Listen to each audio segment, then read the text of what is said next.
नमस्कार दोस्तों, स्वागत है आपका हमारे YouTube चैनल ज्ञान कोश स्टडी पर। मैं अंकित कुमार। आइए शुरू करते हैं आज की क्लास को। CSS की आज की क्लास में हम सेलेक्टर्स को आगे बढ़ाएंगे। जी हाँ, लास्ट वीडियो में हमने सब सेलेक्टर के विषय में पढ़ा था और सब सेलेक्टर में चार अलग अलग कॉम्बिनेटर्स प्रयोग होते हैं। डिसेंडेंट सेलेक्टर ये कॉम्बिनेटर है, चाइल्ड सेलेक्टर कॉम्बिनेटर है, एडजेसेंट सिबलिंग सेलेक्टर ये भी कॉम्बिनेटर है, जर्नल सिबलिंग सेलेक्टर। तो इसमें से लास्ट वीडियो में हम डिसेंडेंट सेलेक्टर को स्पेस के साथ प्रयोग करके देख चुके हैं। आज की वीडियो में हम चाइल्ड सेलेक्टर को या चाइल्ड कॉम्बिनेटर को देखेंगे। आइए शुरू करते हैं। चाइल्ड सेलेक्टर या चाइल्ड कॉम्बिनेटर को जो ग्रेटर देन सिंबल के साथ डिफाइन किया जाता है। यहाँ पे ग्रेटर देन सिंबल है, इसको कैसे प्रयोग करेंगे आइए देखते हैं। तो यहाँ पर चाइल्ड सेलेक्टर लिखा है हमने, इसको कॉम्बिनेटर भी लिखा जा सकता है।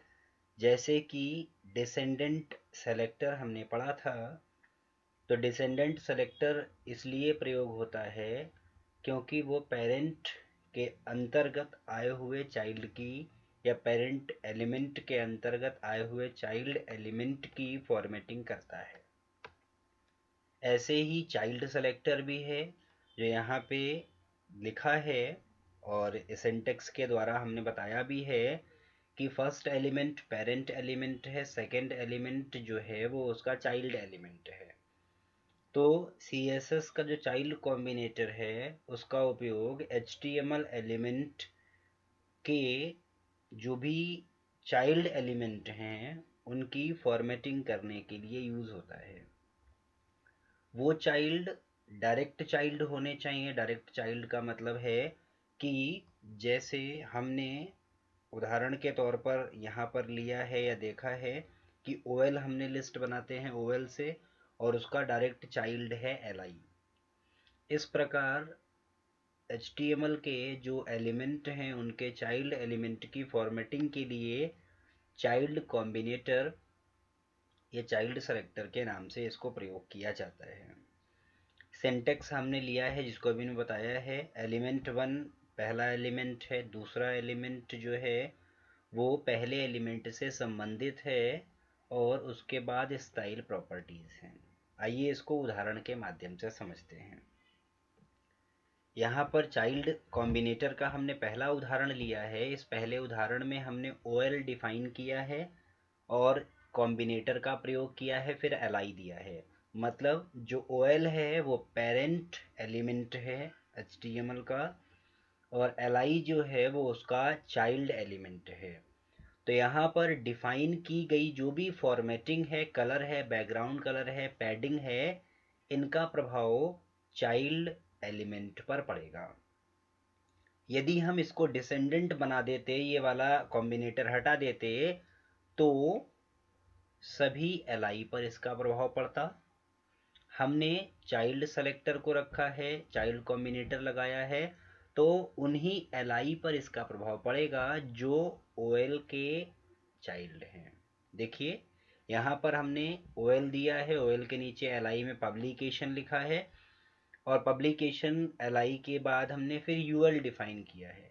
UL के अंदर भी LI है, मतलब UL एलिमेंट है उसका चाइल्ड एलिमेंट भी LI है और OL एलिमेंट है उसका भी चाइल्ड एलिमेंट LI है। तो ऊपर दिए गए फॉर्मेटिंग स्टाइल के अनुसार, ऊपर दिए गए कॉम्बिनेटर के अनुसार OL का जो चाइल्ड एलिमेंट है उस पर प्रभाव पड़ेगा, UL के LI एलिमेंट पर कोई प्रभाव नहीं पड़ेगा।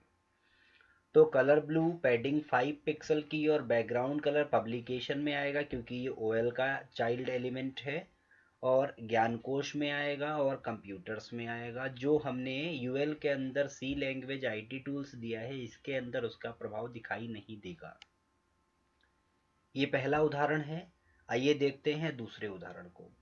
जो दूसरा उदाहरण लिया है हमने, इसमें div एलिमेंट दिया है। div जो है वो सेक्शन के लिए डिफाइन किया जाता है HTML में, और यहाँ पर हमने चाइल्ड कॉम्बिनेटर को प्रयोग किया है। उसके बाद हमने P दिया है पैराग्राफ।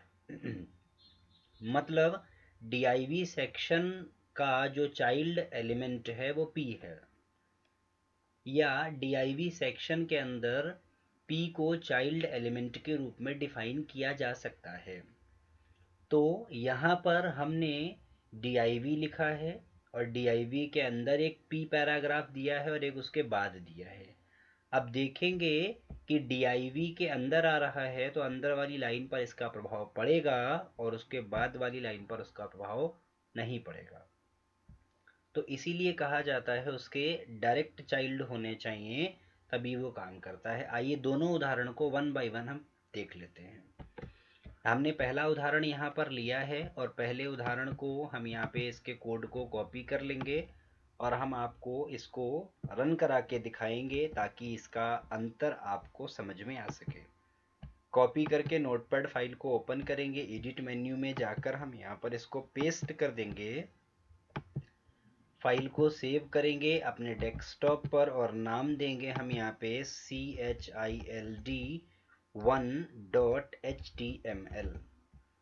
सेव कर दीजिए, इसको मिनिमाइज कर दीजिए, इसको भी मिनिमाइज कर दीजिए। आप देखेंगे child1 हो गया है। राइट क्लिक कीजिए, ओपन विद में जाइए और गूगल क्रोम वेब ब्राउज़र के साथ ओपन कर लीजिए। अब आप देखेंगे कि कलर पब्लिकेशन पे आ रहा है, बैकग्राउंड कलर आ रहा है, कलर ब्लू आ रहा है, टेक्स्ट का ज्ञानकोश पर आ रहा है, कंप्यूटर्स पर आ रहा है, पर सी लैंग्वेज जो यूएल के अंदर के एलआई हैं उन पर उसका प्रभाव नहीं पड़ रहा है, जो कि हमने यहाँ पर देखा है। जो ओएल एलिमेंट है, पेरेंट एलिमेंट है, इसका डायरेक्ट एलिमेंट एलआई है, चाइल्ड एलिमेंट, उन्हीं पर प्रभाव पड़ रहा है। दूसरे उदाहरण की बात कर लेते हैं यहाँ पर, और हम दूसरे उदाहरण के डाटा को, कोड को कॉपी करेंगे और यहाँ पर दूसरा नोटपैड ओपन करेंगे और दूसरे नोटपैड में इसको हम पेस्ट कर देंगे। कंट्रोल V से पेस्ट कर देंगे, कंट्रोल C से कॉपी कर लेंगे, सेव कर देंगे, डेस्कटॉप पर सेव करेंगे और इसका नाम देंगे हम child2.html और इसको सेव कर दीजिए, इसको मिनिमाइज कर दीजिए और इसको भी मिनिमाइज कर दीजिए। अब दूसरे उदाहरण को हम देखेंगे, ये पहला उदाहरण हो गया। दूसरे उदाहरण पे राइट क्लिक कीजिए, ओपन विद में जाइए और गूगल क्रोम वेब ब्राउज़र के साथ ओपन कर लीजिए। तो आप देखेंगे कि पहला पैराग्राफ जो DIV के अंदर है उस पर फॉर्मेटिंग का प्रभाव पड़ रहा है, दूसरे वाले लाइन पर नहीं पड़ रहा है। क्यों? क्योंकि यहाँ पर जो एग्जाम्पल 2 है उस एग्जाम्पल 2 में DIV पेरेंट एलिमेंट है और P उसका चाइल्ड एलिमेंट है। तो DIV के तुरंत बाद वो आ रहा है, DIV बंद होने के बाद जो P आ रहा है वो DIV के चाइल्ड के रूप में नहीं माना जा रहा है। तो इस प्रकार ये भी कह सकते हैं कि हम सेलेक्टेड एलिमेंट की फॉर्मेटिंग भी कर सकते हैं जिनको हम फॉर्मेट करना चाहते हैं इन कॉम्बिनेटर्स की मदद से। तो यहाँ पर हमने चाइल्ड सेलेक्टर के विषय में, चाइल्ड सेलेक्टर मतलब चाइल्ड कॉम्बिनेटर, कहीं कहीं सेलेक्टर के नाम से भी इसको जाना जाता है, कॉम्बिनेटर के नाम से भी जाना जाता है। मेनली कॉन्सेप्ट कॉम्बिनेटर के नाम से इसको प्रयोग किया जाता है, इसको हमने सीखा है। इसके बाद में हम आपको तीसरे कॉम्बिनेटर के बारे में बताएंगे, adjacent sibling combinator, adjacent sibling selector. इसके लिए आपको हमारी अगली वीडियो पर बने रहना होगा, तो बने रहिए हमारी अगली वीडियो पर और देखते रहिए CSS से संबंधित सारी चीज़ों को। मिलते हैं अगली वीडियो में, तब तक के लिए नमस्कार।